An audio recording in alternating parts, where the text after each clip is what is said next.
Hey guys, welcome to my YouTube channel. This is Glam by J Beauty. I'm a makeup artist based in Lagos, Nigeria. If you're a new subscriber, welcome to my YouTube channel, and if you're a returning subscriber, welcome. I love you all.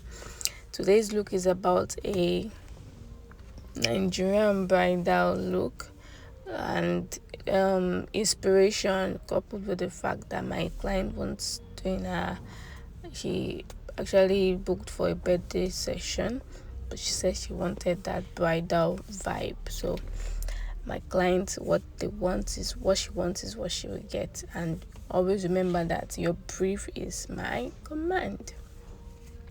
So yeah, initially what I did was I hydrated the face and I used I just the basic just literally the skin prep process. Now I'm blending in the foundation. How you guys doing? And if you just stumbling if you're just stumbling on my page for the first time, welcome as well, and sit back and relax and enjoy this makeup tutorial video. And if you find it useful and you gain the few tips and hacks, kindly hit the subscribe button and also the notification bell so that whenever I post videos, you'll be the first to view and you'll be notified. So back to the video. You guys know my mantra here that the key to a flawless makeup is adequate blending. You never get tired of blending in makeup, so you have to keep blending until you have that seamless finish, because if you don't blend very well, you have a lot of harsh lines. It could be from the foundation, could be from the eyeshadow, could be from the lip application you get. So you have to take your time and blend properly well to prevent all that from happening. So I'm contouring here. I like doing, sometimes as the spirit leads, I like doing wet contour first, then I'll now do powder contour. So like the spirit led me in this video, I did my wet contour first. That's literally what I'm doing here. So I'm blending in the dark foundation in. So remember, when you're contouring, you always use a shade or two darker than the exact skin tone of your client or yourself, if it's your face you're working on, so it will add that depth to the face. So now I am blending in my concealer, because on the areas I want to highlight. So remember, always ensure that you take your time to blend, because when you take your time to blend, you get the desired result you're looking for at the end of the makeup session. So don't ever get tired of blending. A makeup artist never gets tired of blending. That's why a makeup artist never has enough of blending brushes. We always have to get more and more, because each blending brush has its own feel and its strength of what it can do. But I prefer use the beauty blender to blend in my foundation, then in my concealer. Some people prefer using their brushes. So I keep saying this, just keep doing what works for you, so far as we all arrive at the same so far as the end product is to just get a flawless outcome. So now I'm setting an under eye. Like you all know how I set the under eye, to ensure that the under eye is not cracked or in any way. So always go in with your powder first before going in with the setting powder. So I'm basically setting all over the face, all over the highlighted area rather. And my client here was like, hope it's not too much, hope it's not too, she doesn't like a lot of makeup. And I was like, don't worry, trust me, you trusted me, that's why you came my way, and trust me to deliver. So, and always trust the process, because sometimes people are doing makeup, people are see how I look like. So it's a process. So when you're done, you see the outcome. Yeah. So now I'm doing the powder contour, like I said initially. So, and after the powder contour, then I'll now use the powder to set the overall face. So, and how you know that application of powder is enough, and it's actually important, because when you set the overall face with the powder, it removes that shine the foundation has on the face. So how you know that your powder application is enough? Just use the side of your hands to touch the face gently to check if there's no sticky feeling from the foundation application. So when it's dry and that means you're good to go. So now I'm applying blush on her cheekbones. Now I'm contouring her nose. I'm using a powder, like it's 2 shades light and darker than her exact skin tone. So, and always remember that when you're contouring the nose, you're just trying to have an illusion, not to have a sharp Y, because when you're contouring the nose, you have to have this, you have to give the nose the shape is Y, so you don't have to make that contour very sharp. Just try as much as possible to blend it in as much as you can. So the contour is just to have an illusion on the nose to make it slim and have that pointed effect you're going for. Hope you understand what I mean. Now I'm outlining her brows. So yeah, this is my client here. Before I got used to her brow, she has her brow bone is so sharp. So sometimes if you're not careful, if I'm not careful, when I just start working on her face, I'm not careful, the brow bone will collect the pencil from my hand in a way. I don't think you understand what I'm talking about. I hope you understand what I'm talking about. So it will, like, the pencil will go to the area I don't want it to go. But now that I've gotten used to our brow, so I'm now in control.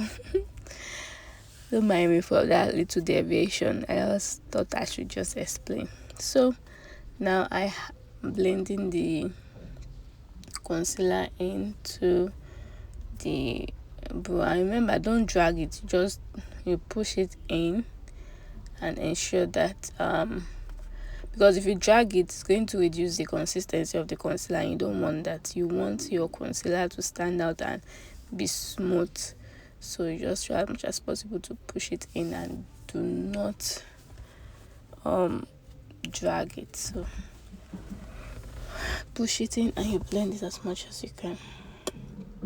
And after that, you go in with your powder to set the concealer, the place that was highlighted under the brow.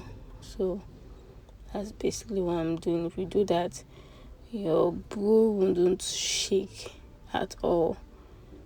So you first outline, I first of all use my hair wax, then now use setting powder on the brow before going in with the pencil. So then after highlighting, you just use your powder to just set the highlighted area of the brow.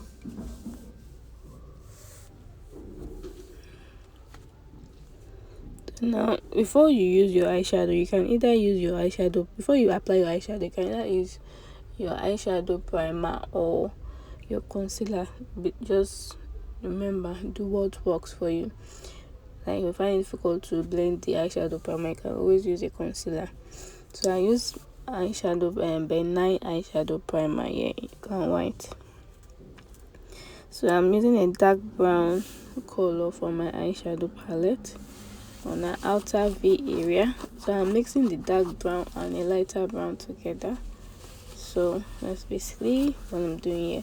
So always remember, repeat what is done on one side on the other side as well, so it doesn't look awkward.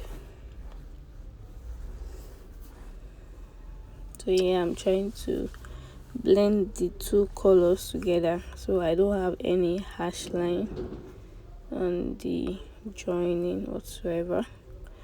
Now I'm applying my elf glitter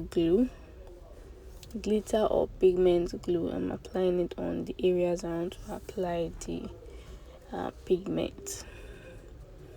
And I love this pigment color. I think I used MK Beauty Niger It's a Nigerian brand. Nigerian brand, and Nigerian brands are killing it. Like, it's just top notch. And it's also the MK Beauty Nigeria brush I'm using to apply it. So, and their brush bristles are so nice. Like, you don't see it coming out or pulling out. So I did a low light for you to see the intensity of the glitter I used. Now I'm lining. So I remember when our eye space is not too big, so I didn't line. I just did a slim lining, so it was not very thick. Yeah. Remember to brush your mascara in the eyelashes before introducing the false lashes on the lash. I already did that off to camera, so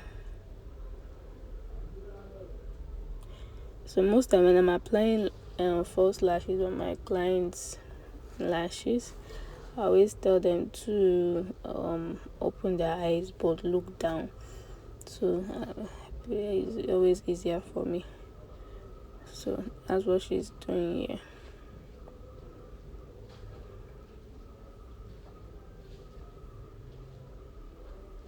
You see how this lash is going to transform our whole look. That's the work of lashes. It transforms that look from basic to standard. You see how it's going to. She looks up.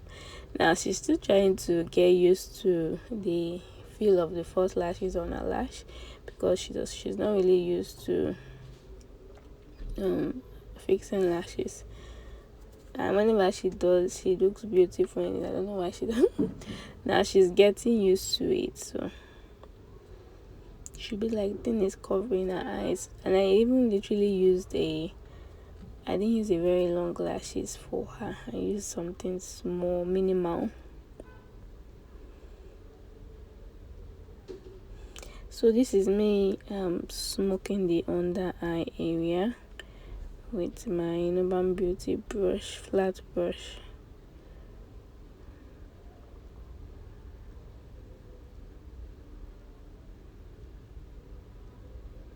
So I'm using the dark brown that I applied on the outer V area to smoke the under eye area. So that's basically what I'm doing.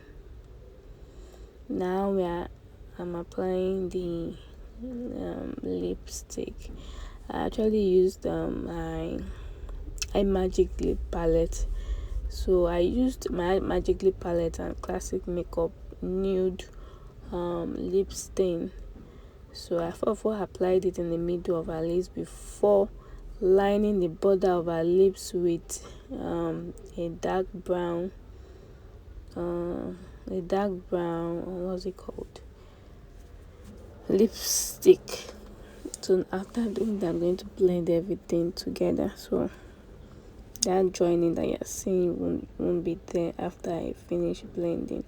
And I always like the outcome of her lips whenever I apply lipstick. It's always very beautiful. She has lovely lips. So this is me just lining the borders of her lips before I go into blend. This is me blending it. So after blending, everything is infused together and will be looking so beautiful. Now I'm going to go in with my lip gloss as well. So the lip gloss is in the color of the nude in the middle of the lips. So that's why I'm going to be applying that lip gloss. So most time when you're blending, always try as much as possible to tell your clients to smile and also smack if there's anything you want to join together, because sometimes when they smack it blends well, but if you use your brush to kind of blend it out, there's a way you have to use your brush, but if you don't know how to use it, you're going to like separate the lipsticks. Voila, this is the end of the look, guys. Doesn't she look so beautiful? My beautiful client here in her royal ashoke. Thanks for watching, guys. Do well to watch older videos on my YouTube channel and subscribe. Bye, see you in the next video.